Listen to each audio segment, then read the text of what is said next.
Good morning, Roberto. Firstly, I would like to thank you for being here and your kindness in giving this interview to the channel.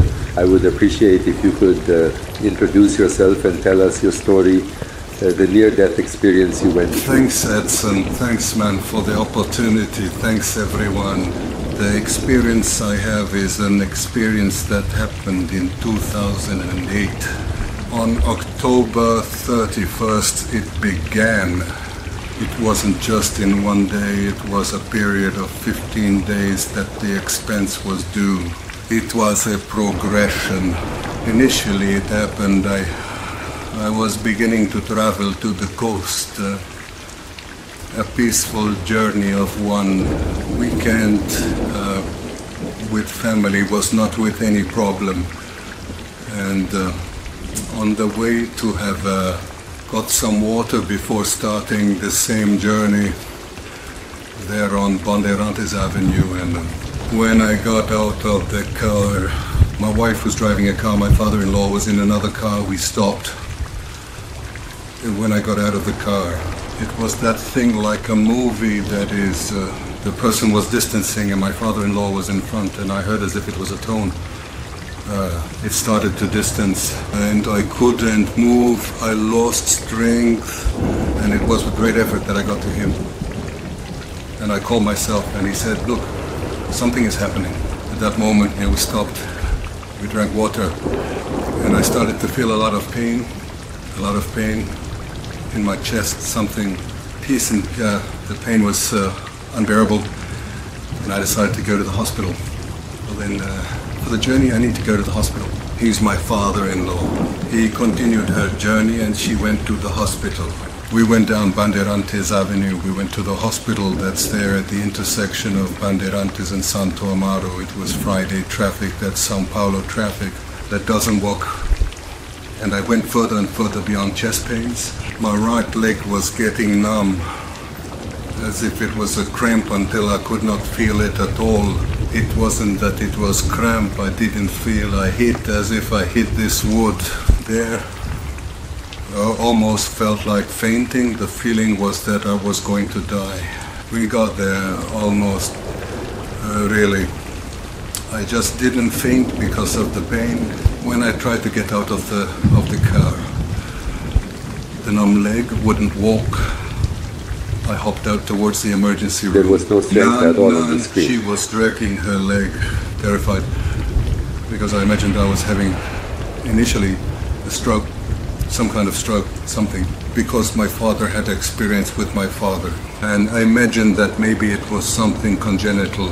And I got into the hospital. In the hospital, they left me. I started to slack, do blood tests and such, and I dying of pain, screaming, and me in the emergency room, they were not paying attention to me. This lasted about 15-20 minutes. People just came to ask me to stop screaming, but it was as if I had a knife in my chest, as if they were opening me all the time, and I couldn't stop. Until a moment when I felt the need to go to the bathroom. I had a great urge. I went to the bathroom and literally I threw up, and as soon as I did that I felt relief. Did it relieve? It was calming down, it was stopping, and in the hospital, in the emergency room, they understood that I had had a, how do you say it, a hysterical peak, a hysterical attack, and that I was nothing more than nervous. Well, I went home, the trip ended. I returned to the apartment I was living in at the time. I got there and went to bed. When I went to bed, I couldn't sleep, because when I put my head on the pillow, I literally felt the blood flow in my body, make the noise, do like this. And a very strong blow on the, and that bothered me, I would say. I can't just lay down. I laid down on a recliner similar to this one, and there I managed to sleep, rest. I was exhausted, and managed to sleep like that. It's like this. We went to Ibirapuera to rest, change the program. We went to Ibirapuera. there was the Peace Park, that big environment. I was always very tired. I literally dragged myself to that park. Get some sun, sort of. It's not stealing. It's not legal yet. Sunday passed. Sunday I was resting at home and such. And at the time, I lived next to Trianon Park, over there on Jerome Avenue. And what I used to do was walk my wife to the... Where? The administrative line is already asserted. Well, in 2 blocks, I literally walked past the 2 sections of the park, dropped her off there, and walked to my work. Isn't it? It's the one that is most enraged, please. At the time, at that moment, I was feeling bad. I said, I'll walk. I'll take her to the minister. I'm going to the hospital next door, July 9th, to see what's happening. This is not normal.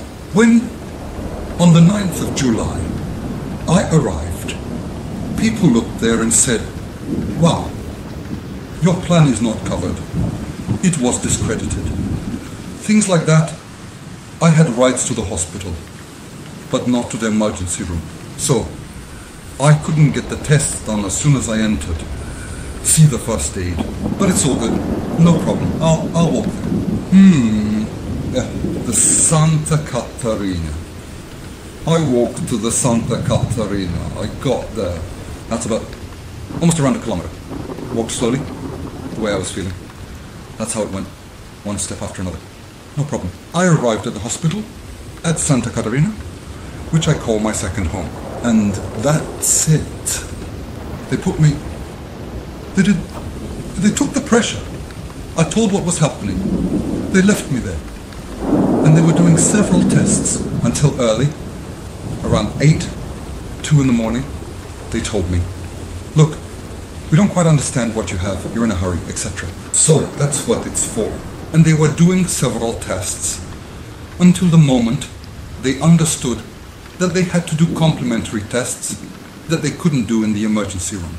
But I would have to do it right there in... No. I fucking the went. Semi-intensive room. There in the semi-intensive, my wife arrived. The other one settled me in.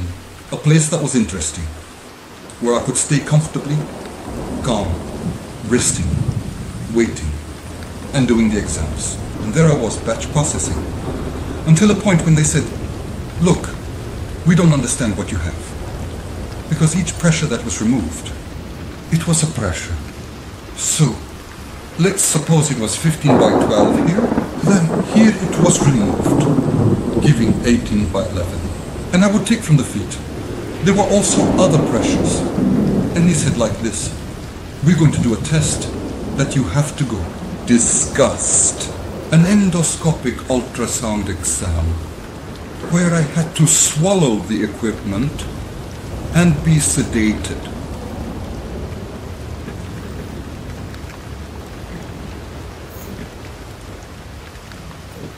And they were already doing the test, thinking that perhaps it was.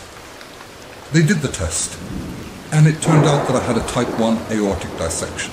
So, the garden has the artery wall, right? And instead of bursting, like if a hose were to open, that would cause sudden deaths. She ruptured the parallel to what they call light. Open the layer. I opened the layer. It opened. And instead of going out, it came back. It's what they call false light. There's a parallel. From that flow, really identifying that it is that, and I being given, okay? They went through all the procedures, called the team and stuff.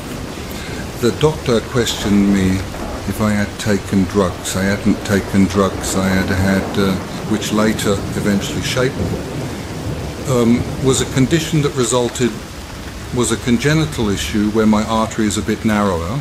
The wall is narrower than other people, and that facilitated that break, along with the peak of pressure. And I went straight ahead. I didn't even notice. When consciously I returned, I was already operated on. In this period between the operation and returning, This is the report specifically about the post-death experience. What happened? First, that me and my anesthesia. I don't know if it was because of the exam, just before the exam, what happened, and I remained conscious. I didn't black out. In the operating room, all the preparation I had for the surgery, they did the preparation, shaved the whole body, because they did the procedure. They opened my chest to be able to perform the intervention. With this procedure, in this anesthesia, I stayed awake, I was conscious. He thinks I was sleeping and I was listening to everything already. The experience begins at this moment. You didn't feel pain? Thomas, I didn't feel pain, but imagine my tension. The moment I was listening to people talking, this one is dead. This body, it's a body already, treats the body. And me listening, I say, people, I'm alive. You were thinking. I'm awake, I'm hearing you guys talking, them preparing, shaving me, preparing the whole procedure, and commenting on that. So, I was still having the syndrome, then the anesthesia was not complete. I went for surgery and I was thinking, how am I going to do this? How am I going to face consciously a surgery that was already the chest, but was already imagining the pain I was in? Nothing. I couldn't, but I was completely lucid. I could hear the entire surgery. They definitely intubated me, for sure. I was totally out, but the choir, the mind was conscious, listening, take it easy. So I went to that filth. When I thought I was going to make a projection, I'm going to leave the body for me to do, because I took a course of how did we actually do this projection, astral travel, those things. I will force him. I have this resource. I'll try to get out of here. Had you left before? Ever? Check this out. I did the training. I had done a regression, but this is another factor. This is quite different from being aware, and then I really leave. The idea I had was to get out of my consciousness and go somewhere else. You served your body at some point. Came into my body. So, this issue I'll try to detail as much as possible. The moment I leave the body, and I tried to get out of that situation, and I went to a street. Folks, until next time. What I saw was that I was lying down. The feeling even was of not having. I had an idea of the sensation of color, but I didn't have that sensation that we have here. I was lying down, looking up and looking at what I was looking up at. I saw a medical team looking down, but without moving, completely stopped. But it was a medical team that I couldn't see the face very well because there was a bright light right above. Are you focusing on that over there on the table? And what would happen was That situation was there, everyone standing still, and I said, isn't the surgery going to start? You are talking about your own body. No. Human subject. There was a second team besides the one that was operating on you. I wasn't physically present at that moment. When I decided to do that projection, I went to that environment. In this environment, where everyone was standing still, I questioned, but aren't they going to start the surgery? Is everything going to stop? And he said, who says we're standing still? We're performing the surgery. And nobody was talking. Nobody was not talking. It was just in thought, just telepathically. And my sniffer pulls itself. I said, we're not talking. He said, no, it's not necessary here. We're operating on you here, but with their hands down there. So it's like a parallel team. I don't understand. I imagine what I saw was that what happened, there's a time when let's say, The memory I have is of a break, yes. And then at a certain point, I started to wake up. Actually, that I was up there. What I mean up there? That I was in that second moment. At some point, I fell asleep during that surgery and was about to wake up in a familiar environment. And it's like, as if I'm speaking here. The environment was in my father-in-law's apartment building, when I was in my father-in-law's room. Close si adlena to the wall. I was waking up and hearing the people who were in front of the bed, which was a door, a counter, huge big, from the old Eslasu College, very beautiful. It's facing forward. Its land is a preserved land, has 18,000 square meters of green area. I started waking up to the sound of the forest, birds, sound of water, of a river, and I would hear people talking. There were people talking. He's waking up. Wow, he's waking up, and there started a party. Because I was waking up, I was becoming aware. In this place, until then, I was feeling anguished. I was very anguished in that surgery, but not there. There I was calm and relaxed. The feeling I had was of right. I was in balance. I was even with what I call full understanding of the reasons why I was there, what had happened. It's as if I was connecting to something bigger, and what I felt at the time I was waking up was a light, like there was a brightness with my eyes closed, very strong, a very strong heat, as if the sun was hitting. Just that, aware of where I was, I knew that it's not just there, it's something else. And I started to feel Fukaloro and Mantalus a lot. Very well. Fulfillment. When people said, wow, such, and I was waking up in this feeling of happiness, and then a voice spoke to me. I was looking at the wall. I was looking, and I began wanting to look back, looking at this feeling, and I start talking like this again. If you look over there, if you go there, you won't come back anymore. In that situation, I was like, wow, this isn't right. Then I was like that. And at the same time, it was as if there had been a party. Everybody, glad, familiar voices. I had about 2 or 3 familiar voices that I knew, people who had passed away.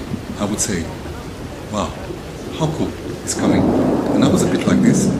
I said, no, but wasn't it my time to go? It's not right. It's not my time. And I started wanting to go back and lie down. And these voices were saying, no, I don't believe it. He doesn't want to come back. He doesn't want to come. Gee, it's not possible. So the feeling of everyone there that I was no more. He was doing more of perplexity about how he wants to go back. And then again, a voice came and said, you will return. If you return, you won't have the life you had. You're going to have pain. There will be a constant pain. You will face several difficulties. It won't be like here, what you have here. And I was like, no, I need to go back. And I was closing my eyes, and the voices were slowly fading. It was going out and falling behind. Right after, I went and stayed in a dark place. And I arrived in a dark, very distressing place where I couldn't see shapes, I saw shadows. I felt the shadows more because it was really dark. And these shadows weren't good, they were like that. I don't know, but I'm not a religious person, I believe. It has positive energy, negative, for sure. I believe there is something bigger. And that was, for me, it was a bad thing. And these things, these forms, they didn't want to let me come back. And one of the issues they raised, the voice spoke clearly like this. And I speak like this, but I'm not here because I want to, I haven't done anything, I'm here by a mistake. It's not fair for me to be where I am because I have a whole continuation to give for these voices that were there. I began to dialogue with these voices that wanted to hold me back, saying, no, it's here, you're going to stay. And they wanted to keep me there and talk with all clarity. He can't come back because he knows too much. And I was trying to argue that it wasn't the time, it wasn't the right moment, and it became a dictatorship. There was also a stalemate moment. Did you stop listening to that first one? That first voice I stopped listening to. And this then comes a dilemma that is like, how did the mind fall? How is he going to come See, back? this is more my thought. How would I go back if I knew too much about how I had gone through all this experience? And it was at the moment that I turned, literally, more than words, it was more about giving, that I went through and do like I'm not a religious practitioner, I'm a religious scholar. I study various religions and I talk like this, but it's not, if I have to go back, may it be God's will. If it's God, I'll go back. If not, okay, that's when I gave in. The keyboards, these specters, shadows, literally that thing that was a feeling, the means of oppression of something heavy, dark that was dissolved, and there was this calmness, and he was calm like this. Will? Because it's the will. It's not my will, nor his, nor yours. I'm going to return, and I want to undo it just like it was. No, you said something on the phone to me So that it's you fine. didn't See you say next now. time. Bye. I think it's worth you Bye. going back and saying this. You said that when this voice said you couldn't go back, why? Because I knew too much. Because he knew too much. Another voice said you would forget. Yes, true. So when there was that clash of don't go, stay, and I want him to argue, counter-argue. Grandma said he can't because he really knows too much, and now it's not time for him to come back. And another voice came and said, no, there's no problem, he will forget. And this became an argument this caused a deadlock. It was in this argument. And at the same time I thought like, wow, these people don't know me. I have a memory that I remember everything. Then I thought, where is this? Is the feeling of surrender. I said like this, it's not my will or your will. Let it be God's will. If I'm to return, then I'll return. If not, what the mountain range. At this time, when all the shadows, it dissolved all that feeling of people, it was, he renewed, and I was left with the certainty that I would return. I don't have much sense of time, space, if that's been minutes, hours, seconds, and later there is the return when I woke up, already in the body and looking. The first thing I remember with Seti, he looked and said like this, what am I doing here? I went for a checkup and I had a bandage strip on my chest, a squirt, which was a chamber the size of a squirt coming out from below. That I was not understanding myself, and at the same time very sleepy and such, coming back from anesthesia and sleeping, waking up and so on. Because then I was slowly waking up in the ICU and such. I was receiving visits from people, and the feeling I had was I didn't know if I was alive. Or were you in a parallel dimension? Right. My idea is that I was so fragile, was so going and coming back, that the perception I had was of other dimensions. In these experiences, it's worth mentioning that The nurse would come in, the doctor would come in, and it's one of the experiences I had. And I saw conscious there, kept looking at the doctor. I was distressed. And the more distress I got, the higher my blood pressure rose. And I couldn't let it rise because that was precisely my issue.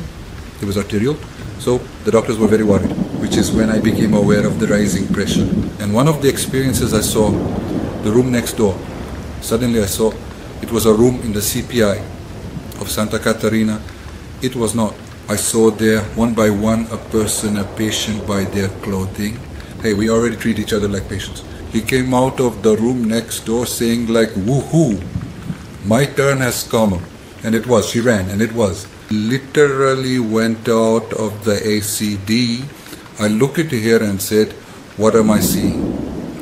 I was very scared and the team immediately came in.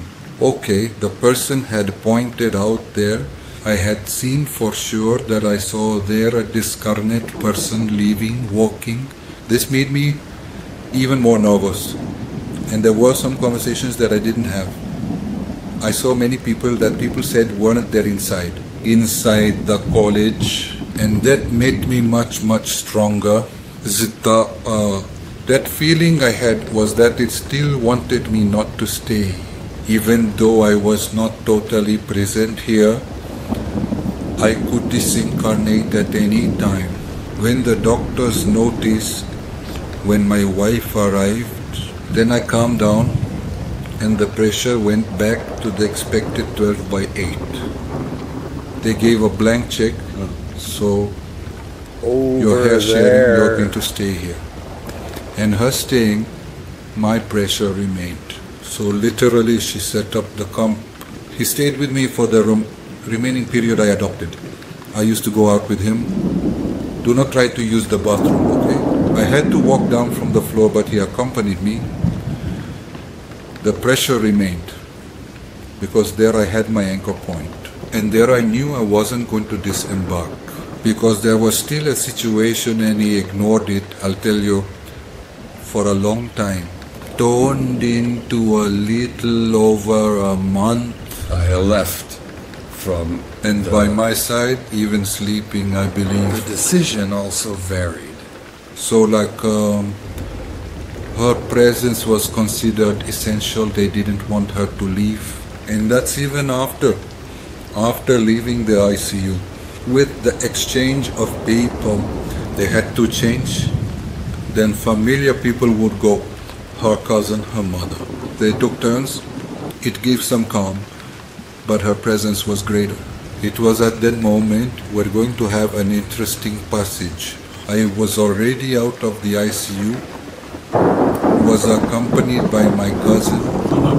She had left, and I woke up. When I kept waking up, going back and forth, I was kind of sedated. Because of the pain, the surgery is really harsh. And when I woke up thinking I need one. That's a lot of ice. And they didn't understand that. Trying to help, I took the ice tray from the refrigerator. Look, there's ice. I took the ice and threw it inside the more gel, much more gel. What's up, friend? It's only the infinity, that compulsion I had for ice. I would say, if I don't remove the ice, I will die, people. I need ice, I need to cool my body. Possibly I found out that to do the surgery, to do this extracorporeal circulation, they put my body at 17 degrees, not stopping to arrive, unconscious or conscious. And I had this memory, one more unconscious than conscious, that needed ice. Some time ago, while talking with my mother, I told her that it's interesting, I don't know, it's a Kafkaesque experience. Literally, I don't know if I am a man thinking I'm dead, or am I dead thinking I'm alive? Just swap the dead for the cockroach, because that's exactly it. I had no idea where I was, what the situation was. This is the immediate post-operative period. The immediate operation. He was in the ICU. In the ICU. In the ICU. The sentence was interesting. Personally, that's exactly it.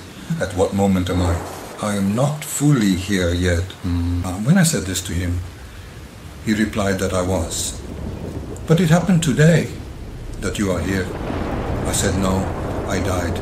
No, you died. You are alive. You are here. I died. Yes, God. Since I died, why did I go there? Let's say in the air I took a close look, but maybe I didn't make the transition. But I found the front line and came back. Then it's like this. Later her mother pulled her aside in front of me. Then she said, he's right. Because during the procedure of the operation, the doctor told her for me, and during surgery, they performed the whole intervention. They did the bypass. I get a cold. I freeze. Later, let's say, you have to start the engine. You have to make the heart beat again and so on. And when doing this, let's say this return, the heart was not coming back. So they performed the whole procedure of trying to shock, return and so on, and they didn't return. Those were becoming that drop. So regression.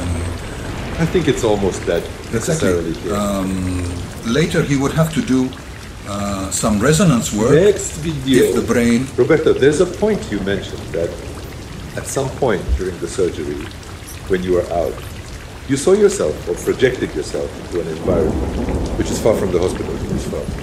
It's another city, and it's a site. St. Sebastian of the Coast. So you find yourself there. There's no doubt. Don't sleep. Did you recognize the object over there? Did it catch your attention? Frequency, every room. The room where I was is this one by the coast. A room in my in-laws' house at Toke Beach. It's a large lot. It's an old house, which has an arch-shaped colonial door that opens. The door is completely open. Where I was, back to this door, but I fully identified the room, so there is a lot. There is another characteristic door on the left side, which is also from the zoo, and the other one on the right, with the bathtub as well. Fully conscious. I was waking up. 12 years that they go away. It's for you who only knows about river, forest. Birds singing, people partying, and the sensation of heat. All the sensations of the senses were returning as I was waking up. Despite the lighting that was on me, of light, of heat, from a matter of bush, it was smell of bush. I was in another dimension exactly like here. You said you heard voices there, voices of people who have died. This is intense decisions you like us. I explained the voices of people I personally knew here, who died some time ago. I didn't recognize them. Do you remember who these people were? Yes. Particularly there was a childhood friend of mine who spoke, and he was the most enthusiastic. If I hear his voice, I don't get to see the figure. No. But within my work, I'm going to create an auditory intelligence to be able to work and identify who people are. And me, clearly, this memory of mine, I clearly identify who it is. Another thing that caught my attention, Roberto, you mentioned that when you left the examination, why did you go for surgery without being warned that you were going to be operated on? Yes. And you went to get tested and woke up operated with your chest open. You said that at some point, maybe at the start of the surgery, I realized that people were going to operate on you. Those doctors, you were motionless but conscious, as if the anesthesia hadn't caught him, or it was being partial at that moment. Do you think that's it? I have this idea that from what I explain, I don't want to give conclusions, okay? They explained that the anesthesia issue would have been given until a cone on the body would be absorbed, and the other mind wouldn't.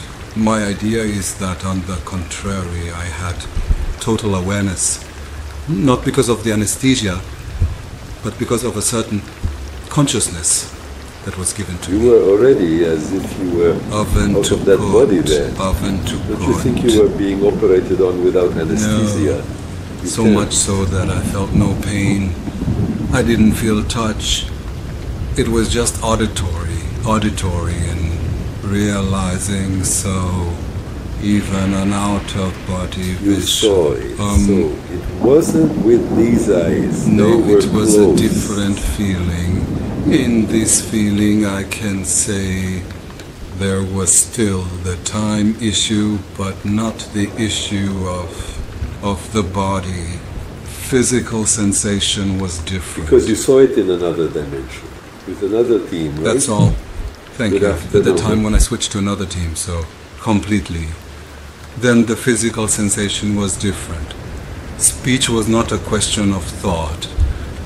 It was a different form. Roberto, some people, in fact most of them, when they have a near-death experience, they mention that at the moment when they are having the experience, your that's all. awareness is expanded, exacerbated. Perception, hearing, sight, all senses are amplified. You didn't mention this. Do you think at some point this happened? What I had was a connection with something bigger. There are various religions that say that God is omnipresent, omniscient, and I've been connected to something bigger, I understand that, which is this omniscience of such. Understanding things in a more apt way is precisely this connection with something bigger that I had. It's a feeling that you're part of a whole. Understanding the reasons I was there, it was because I was aware. It's not just a matter of I'm here and I don't understand what's happening. I had full understanding of what was, why I happened. In that, at the time I had, in that feeling, let's put it, at a moment.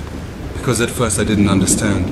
When I started having this connection, when I arrived at that portal, at that moment, I had total peace, total clarity, awareness of what was happening, what was about to happen. When it was given to me, in a way, the opportunity, when the person said, if you want to go, if you leave, you won't come back. I said, I want to vote for myself and my wife. There was a fact that I forgot to tell, that I said like this, for my wife and my son. And they said, the voice said, you don't have a son. I replied, not yet. I'm going to have a son. And my wife wasn't pregnant. My boy only got pregnant 2 years later. My son was born only in 2000, at the end of the year, in April of 2010. But when the girl speaks, even when she got pregnant, I say, no, could it be a girl? A girl. For sure, a boy. There already was. There already was. It's new exactly. It was as if it didn't exist. And then it's something I said, it's also interesting. So this omniscience of the issues connects to a thing in my perception. Gosh, so you believe in determinism. So, if I decided that things were already about to happen this way, I was given them free will. The understanding is that we can choose, but God intervenes. Do you already understand what you will choose? There is determinism, and there is coexistence with free will. So both are part of it. Just like I mentioned about the dimensions, I believe there could be several dimensions. At that moment, when I was connected to something bigger, I had an understanding that, and you could have it. Sensation? Do you know when you put a mirror in front of another? I'll try to describe this. You have a mirror in front of another. When you look at each other, you're going to see several repeated images. It's as if each image, each frame, changed a bit. So from the first one to the infinitesimal, you have a big difference and subtle changes. So one dimension may be different from another. Then I can't explain how many dimensions there would be. What would happen? But my understanding would be more or less in it. There's a religious issue, a question, because I don't want to identify who is right, who it is. Who was angel? Was voice? Was energy? I think each one has a freedom of understanding that will have a comprehension of what I went through, what I saw, and This is the conjunction, let's say, with something bigger. It gave me some understandings that later, as much as I say I have a good memory, I believe a lot may have been lost. Among them, this understanding of what was going to happen, and so on. Because there was an understanding, and some stuff even.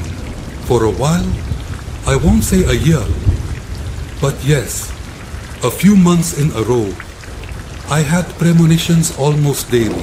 Then they should. Didn't you have this before? No, I didn't. You said that the time you were in intensive care or in the ICU. Did someone die nearby and you saw their spirit leave? I always imagined that. But this death was proven later. It only wasn't they didn't prove that my know? wife's issue was there. And I suggested that the person had died. Then she confirmed. Confirmed. When I talked about this already in the ICU, I saw several times people coming in from the room and going out and going into the bathroom, and nobody was coming in. That was very intense. And I would say, folks, I see dead people all the time. I mean, not literally dead. I see people coming in here. Imagine you already live. Nobody sees and says like this, but the hospital would be the most suitable place to see dead people. It's where people die. Happy Wednesday, people. You apparently already anticipated that something changed in you after this experience, all right? If you're in processes, I know have the ability to perceive things. That's it. I didn't have that before. No, there wasn't. I would say that when I have this greater connection, I came back quite altered in consciousness, not understanding if I was really here. That afterwards my wife did with her mother. The doctor confirmed it. I even believe that during this lapse period, during recovery, that experience happened, which I mentioned about going into that room, seeing that portal and such. I believe it was. It's at this moment of leaving and returning. And when this greater soul brought me a kindness, I won't say kindness, then I'm leaning, sir. Let's say I was involved with something very full. That made sense. When I came here, I was very afraid of everything. I had a feeling. I was in a... The sequence doesn't... A higher standard. And when I return to this dimension, this would be an intermediate dimension. It wouldn't be in that dimension I mentioned, which was kind of dark. Orca, this sort of area, where dimensions would interfere with each other. As I had connected to something much higher, I was very vulnerable to that, and I realized, among other things, that here, I speak like this. If I am pure, the way I had contact, this purity, kindness, whatever you want to say, you can't live here. We even go into understanding matters, which you have to strive to be here. You need to have it's not malice, but a matter of survival, of you being present and having some interference. You can't be that high up. Things have changed a lot. This is the pattern of thought. For example, television, radio, the newspaper messages had extremely negative stuff, which I would look at and say, no, that is not... This disgusted me. The idea is repulsive. Now, do you differentiate well the changes that happened to you? Did they happen because you went through a critical situation?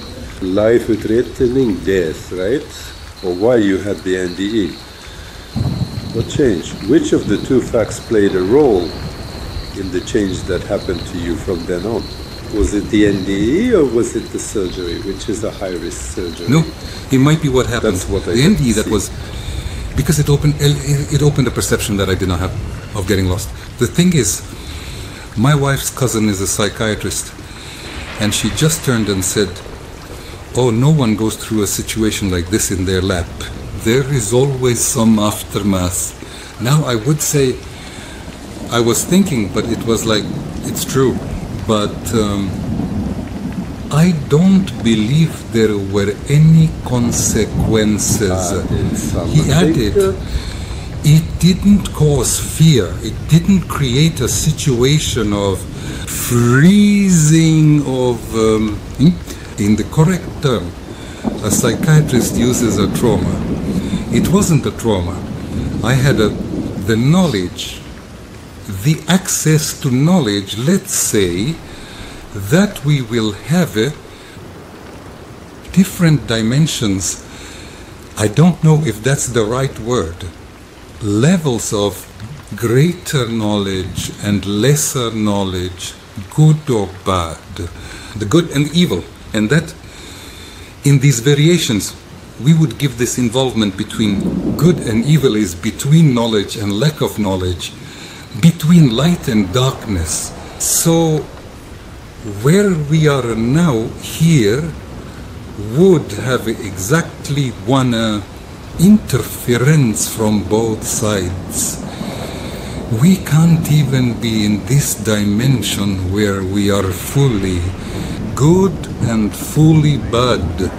You have an interaction between, among these energies, among these attitudes, thoughts, that you can be higher. Even in a dimension you can be higher. Be spiritual, or more tied to evil, to good, like the Catholic Protestants who want to tell me. But there is this issue between good and evil, yes. You can't also know and want to judge us. It exists and it exists. This was my perception. If it's good, if it's bad, we judge. Complicated. What good? Is evil? Within our reference, what we might think is evil, sometimes it comes for good. And what is good? Gosh, they cause terrible harm. The strength of thought in relation to what we experience is very strong. The matter of you thinking, okay, well, and attract the good. What you think you attract. So, really, this was it wasn't said, but it was a question that I thought happened in a certain way. This matter of us being able to transmit positive thinking and attraction is... From what you're saying, I was going to ask you this as a question, but I think you've already stated it, right? Your experience convinced you of that something survives its own death. Speak without a doubt. I have no doubt about it. No doubt, no doubt. You had this conviction before, it's now that you're trying. Is there anything left from this moment you lived for now? Do you preserve something? Do you think the change, all the experiences you've lived through, brought, you have a kind of communication with this other side? So, he added, the beginning was very strong.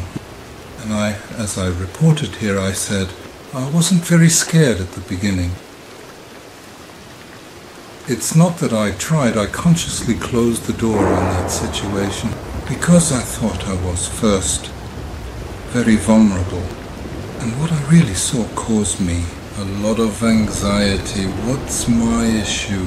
It's to stay calm, testing health, maintaining this physical plan, keep my pressure. I tried to stay away from this as much as possible. Our first moment, I was chatting and stuff, but people tend to judge a lot, so I stayed. I conditioned to keep this experience more close to myself. Okay. And I went not encouraging much in that sense. I believe. Okay. What's that? Now I'm speaking after so long getting to know your work a bit. I thought I was strong. Fortified. Today I'm full. A bit. Because this door I was with is closed. very vulnerable. And now, in this state that I have, I think I can pass this experience on to people who have had, those who are after knowledge. I don't like to draw conclusions. I don't like to say if it's a religious matter, if it's a physical issue. I bring experiences, what people might. May these experiences be used by people in whatever format is best for them. If it's a religious matter, if it's a scientific matter, I say jokingly, that I bring only a piece of the dinosaur skeleton.